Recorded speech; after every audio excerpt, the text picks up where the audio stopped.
Digital दुनिया का एक बहुत ही गहरा सच है। एक 100% परफेक्ट बिना किसी कमी वाला डिजिटल सिस्टम बनाना भौतिक रूप से यानी फिजिकली असंभव है। आज के इस एक्सप्लेनर में हम इसी राज से पर्दा उठाने वाले हैं और इसके पीछे के विज्ञान को बहुत ही आसान तरीके से समझने वाले हैं। अक्सर मन में सवाल आता है ना कि हमारी फेवरेट ऐप्स अचानक से क्रैश क्यों कर जाती हैं, या फिर कभी-कभी पुराना डेटा क्यों दिखता है, जैसे पोस्ट रिफ्रेश की लेकिन लाइक काउंट वही का वही है। लगता है ना कि इतनी बड़ी टेक कंपनियों के पास दुनिया के बेस्ट इंजीनियर्स हैं, फिर भी ये गड़बड़ियां क्यों? इसका जवाब कुछ बेहद दिलचस्प और सख्त नियमों में छुपा है जो इस पूरी डिजिटल दुनिया को चलाते हैं। इसे समझने के लिए एक सर्कस के बाजीगर यानी एक जगलर के बारे में सोचते हैं। अब इस जगलर के पास हाथ तो दो ही हैं, लेकिन उसे करतब दिखाना है 3 गेंदों के साथ। अब वो कितनी भी तेज क्यों ना हो जाए, फिजिक्स का रूल है कि एक वक्त में उसके हाथों में सिर्फ 2 ही गेंदें हो सकती हैं। तीसरी गेंद को हमेशा हवा में रहना ही पड़ेगा। वो तीनों गेंदों को एक साथ पकड़कर नहीं रख सकता। हमारे जो बड़े बड़े डिजिटल सिस्टम्स हैं ना, वो भी बिल्कुल इसी तरह की एक भौतिक मजबूरी में फंसे हुए हैं। तो चलिए अब सीधे मुद्दे पर आते हैं और बात करते हैं उस कॉन्सेप्ट की जिसे कंप्यूटर साइंस में कैप थ्योरम कहा जाता है। साल 2000 में कंप्यूटर साइंटिस्ट एरिक ब्रेवर ने इसे दुनिया के सामने रखा था। और ध्यान देने वाली बात यह है कि ये कोई सजेशन नहीं है, बल्कि फिजिक्स और नेटवर्किंग का एक ऐसा कड़ा नियम है जिसे मानना ही पड़ता है। इसके नाम में ही इसके 3 अहम पिलर्स छिपे हैं, सी, ए और पी।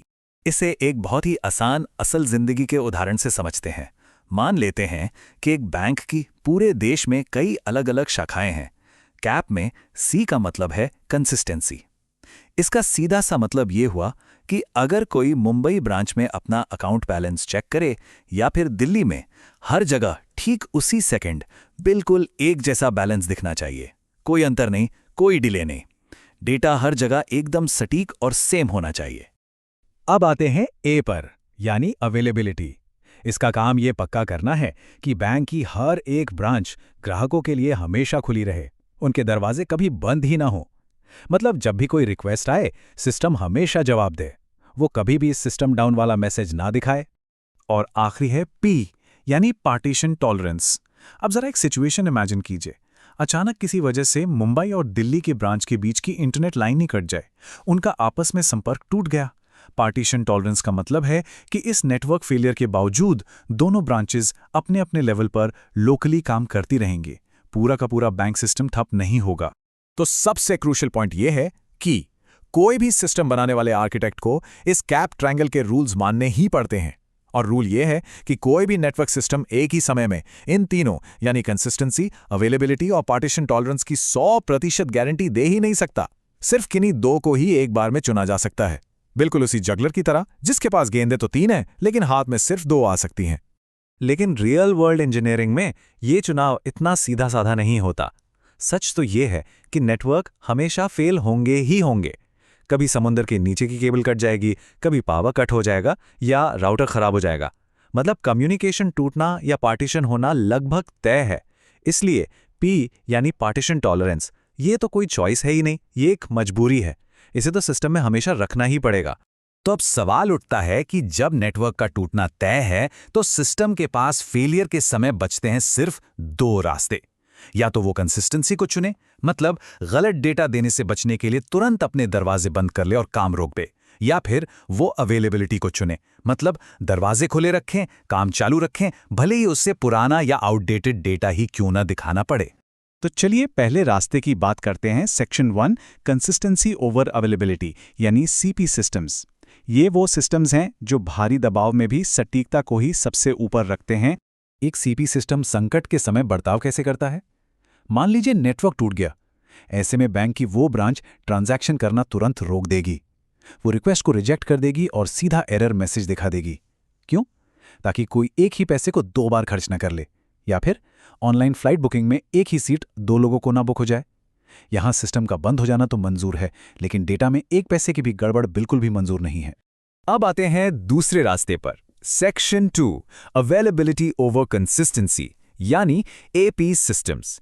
यहां पूरा फोकस इस बात पर है कि दरवाजे हमेशा खुले रहें, चाहे जो हो जाए। एपी अप्रोच में क्या होता है? जब नेटवर्क टूटता है तो सिस्टम रिक्वेस्ट लेना बंद नहीं करता, वो फौरन जवाब देगा। हाँ, ये हो सकता है कि वो जवाब थोड़ा पुराना हो, जैसे किसी दोस्त की नई सोशल मीडिया पोस्ट शायद कुछ मिनटों तक ना दिखे। ये सिस्टम इस टेम्पररी गड़बड़ का रिस्क खुशी खुशी उठा लेता है ताकि एक्सपीरियंस कभी खराब ना हो और सिस्टम हमेशा चलता रहे। लेकिन इसमें टेंशन वाली कोई बात नहीं है। डेटा हमेशा के लिए गलत नहीं रहता। यहाँ एंट्री होती है एक बड़े ही शानदार कॉन्सेप्ट की, जिसे इवेंचुअल कंसिस्टेंसी कहते हैं। इसका मतलब है कि जैसे ही नेटवर्क वापस जुड़ता है, सिस्टम बैकग्राउंड में एकदम चुपचाप अपना काम करता है, पुराने डेटा को नए के साथ मिलाता है और सब कुछ एकदम परफेक्ट कर देता है। आखिर में जाकर सारा डेटा हर जगह एक समान हो ही जाता है। और ये टेबल बहुत ही बेहतरीन तरीके से दिखाती है कि रियल वर्ल्ड में ये चॉइसेस कैसे काम करती हैं। बैंकिंग या स्टॉक मार्केट की एप्स सीपी चुनती हैं, इसलिए वो एकदम सटीक हैं, पर कभी कभी ऑफलाइन हो सकती हैं। टिकट बुकिंग भी सीपी चुनती है ताकि डबल बुकिंग ना हो जाए। लेकिन वहीं सोशल मीडिया और स्ट्रीमिंग साइट्स एपी चुनती हैं, वो हमेशा ऑनलाइन रहती हैं, भले उनकी फीड में थोड़ा डिले ही क्यों ना आ जाए। अब अगर किसी को लगता है कि बस थोड़ा सा अच्छा कोड लिखकर इस प्रॉब्लम को सॉल्व किया जा सकता है, तो जरा इस नंबर 200 पर गौर करते हैं। न्यूयॉर्क और टोक्यो के सर्वर्स के बीच डेटा को लाइट की स्पीड से भी ट्रैवल करने में लगभग 200 मिलीसेकंड लगते हैं। ये फिजिक्स का वो नियम है जिसे चाहकर भी बदला नहीं जा सकता, और यही वो डिले है जो सिस्टम बनाते वक्त ये समझौते करने पर मजबूर कर देता है। और ये एक और हैरान करने वाला नंबर है 10। बिटकॉइन, जो कि काफी हद तक एक एपी की तरफ झुका हुआ सिस्टम है, उसके इतने विशाल नेटवर्क में एक सिंगल ट्रांजैक्शन को हर जगह पूरी तरह अपडेट होने में 10 मिनट तक का समय लग सकता है। यह साबित करता है कि पूरी दुनिया में फैले सिस्टम्स में तुरंत और 100% कंसिस्टेंसी पाना लिटरली कितना कॉम्प्लेक्स काम है। यही वजह है कि आज की बड़ी बड़ी ग्लोबल टेक कंपनियां ज्यादातर एपी यानी अवेलेबिलिटी को ही चुनती हैं। क्यों? क्योंकि आज किसी को भी एरर मैसेज या बफरिंग वाली स्क्रीन देखना बिल्कुल पसंद नहीं है। अगर कोई मीम या पोस्ट थोड़ी देर से भी दिखे तो उससे किसी का कोई बड़ा नुकसान नहीं होता। बैकग्राउंड सिंकिंग चुपचाप सारा काम संभाल लेती है, बिना रुके, बिना हर कदम पर इंतजार किए। ग्लोबल लेवल पर सिस्टम को स्केल करने का बस यही एक प्रैक्टिकल तरीका है। तो इस पूरी चर्चा से सबसे बड़ी बात क्या निकल कर आती है? अगली बार जब कोई फेवरेट ऐप थोड़ा लैग करे या कोई पुराना कमेंट दिखे, तो गुस्सा होने से पहले जरा ये सोचना चाहिए, क्या वो ऐप सच में खराब है या वो सिर्फ कैप थ्योरम के कड़े नियमों के तहत अवेलेबिलिटी को प्राथमिकता दे रही है?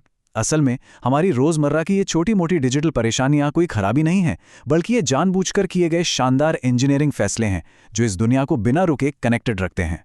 सब्सक्राइब बटन दबाओ, बेल आइकन भी प्रेस करो, लेटेस्ट वीडियो सबसे पहले पाओ।